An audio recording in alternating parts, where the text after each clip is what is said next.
نظر کے تلذذ کے لیے، نگاہوں کی تسکین کے لیے قدرت نے رنگا رنگ نظارے رکھے ہوئے ہیں، اور ایک قسم کے پھول نہیں ہیں، ہزاروں اقسام کے پھول رکھے گئے ہیں۔ آسمان کو بھی بے نور نہیں رکھا گیا، زینت کواکب کے ساتھ مزین کیا گیا ہے۔ کبھی دھنک کے رنگ بکھیر دیے جاتے ہیں، کبھی ساون کے سرمئی بادل لچڑتے ہیں تو طبیعتوں میں ایک تلذذ پیدا ہوتا ہے کہ اللہ نے ایک نظام رکھا ہے تاکہ انسان جو ہے وہ کبھی اکتاہٹ کا شکار نہ ہو، انسان ہمیشہ اس کا دل بہلتا رہے، کیونکہ انسان اللہ تعالیٰ کی تخلیق کا مقصود ہے، اور اللہ کی تخلیق کا جو مقصود ہے، مقصد تخلیق انسانیت انسان ہے، اور انسان کا پھر مقصد قرب الہی کا حصول ہے۔ تو اس کو ہر طرح کی آسودگی دی جاتی ہے تاکہ یہ ساری چیزیں حاصل کر کے یہ شکر کی طرف بڑھے۔ آپ کا بیٹا ہو اور آپ اس کو اعلیٰ تعلیم دلوانا چاہتے ہوں، فائدہ اسی کا ہی ہے، وہ ڈاکٹر بن جائے، انجینئر بن جائے، آپ اس کو ہر طرح کی سہولت فراہم کرتے ہیں، اچھا کھانا، اچھا لباس، جیب خرچ، اور اس کے سارے شوق پورے کرتے ہیں، اور اس کے کہتے ہیں کہ بیٹا میرا مطالبہ یہ ہے کہ تو دھیان سے پڑھ، باقی تو تیرے لیے یہ بھی دستیاب ہے، یہ بھی دستیاب ہے۔ تو ایک باپ اپنے بیٹے کو خوش رکھنے کے لیے،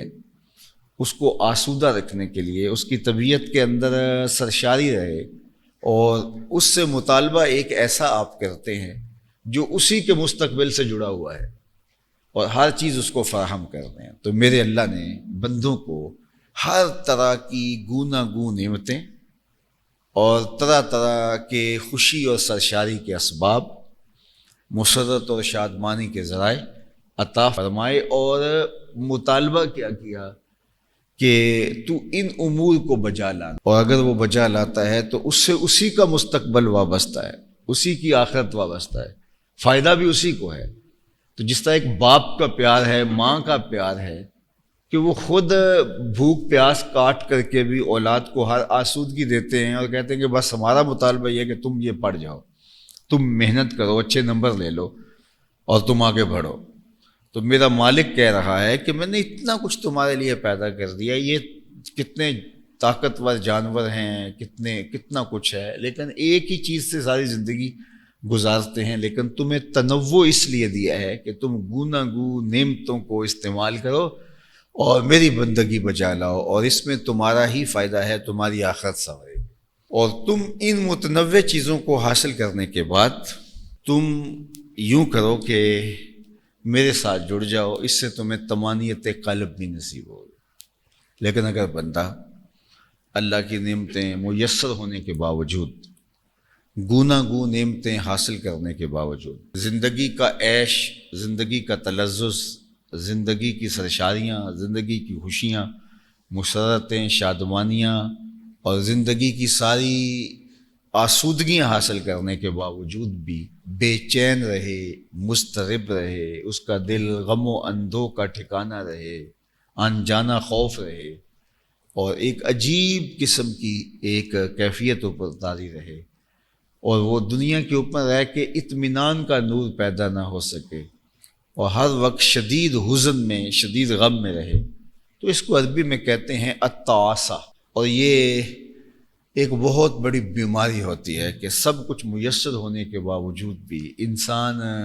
ایک عجیب بے چینی اور ایک عجیب ہم اور غم اور تکلیف اور صدمے سے دوچار رہتا ہے۔ حضور علیہ السلام نے ارشاد فرمایا کہ جو شخص اپنے سارے غموں کو آخرت کا غم بنا لے تو یہ اس کے غموں سے نجات کا ذریعہ ہے۔ دوسرا یہ ہے کہ انسان دنیا کے غموں کو اپنے اوپر اس طرح طاری کر کہ وہ آخرت کا ہم اور آخرت کا غم اور آخرت کا معاملہ اس کو پس پشت ڈال دے، جبکہ وہ سب سے اہم چیز ہے۔ یہ ایک بچے کو پتہ ہوتا ہے کہ میرے ماں باپ میرے لاڈ کیوں دیکھ رہے ہیں، مجھے موبائل بھی لے کے دیا ہے قیمتی سے قیمتی، خود جیسے بھی گزارا کر رہے ہیں، مجھے اچھے ہاسٹل میں رکھا ہوا ہے، میرا کھانا بہترین ہے، مجھے انواع و اقسام کی نعمتیں باہم پہنچ رہی ہیں، میرا لباس اچھا ہے، میرے ماں باپ کے اندر مالی اتنا استحکام نہیں ہے، لیکن اس کے باوجود یہ کر رہے ہیں۔ ان کا ایک ہی مطالبہ ہے کہ میں کامیابی حاصل کروں، اگر امتحان میں وہ ناکام ہو جاتا ہے یا اس اپنے اسباق کی طرف توجہ نہیں دیتا تو وقتی تلذذ اس کو ایک سرشاری تو دیتا ہے لیکن پھر اس غم میں ڈوب جاتا ہے کہ میں وہ حق ادا نہیں کر رہا۔ تو اللہ تعالیٰ اپنے بندوں کو اتنا کچھ عطا کرنے کے بعد اس کا ایک ہی مطالبہ ہے کہ یہ سب کچھ تمہارے لیے هو الذی خلق لکم ما فی الارض جميعا، جو کچھ زمین میں یہ سب کچھ میں نے تمہارے لیے بنایا ہے، لیکن تمہیں میں نے اپنے لیے بنایا ہے،